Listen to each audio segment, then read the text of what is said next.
Il faut donc opérer ce changement sémantique qui fera évoluer les mentalités rapidement. Parce que les groupes criminels en Haïti, ce ne sont pas de simples groupes, simples guillemets, entre guillemets, pardon, de simples groupes criminels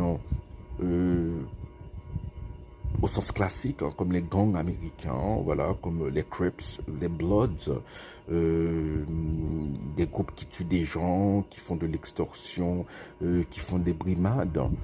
Mais les soi-disant gangs que nous avons en Haïti, ce sont des groupes armés illégitimes qui ont des visées politiques.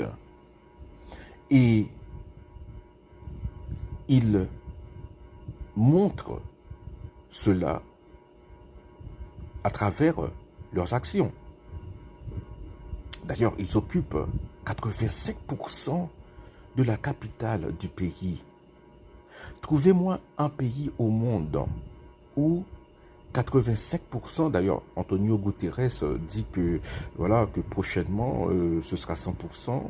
Trouvez-moi un pays du monde, un pays qui n'est pas en guerre civile, où des forces qui n'appartiennent pas à l'État occupent 85 à 90% de la capitale.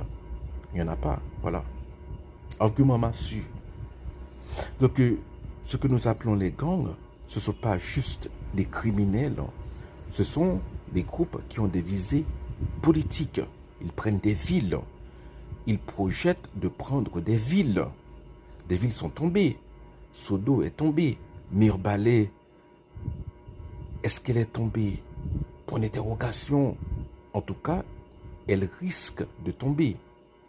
Le directeur de Péligre, voilà, il a lancé un SOS en disant que les mecs, voilà, ils se terrent dans les localités des environs.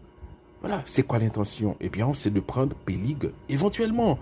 Et je remarque une chose, c'est que ces groupes sont très patients. Voilà.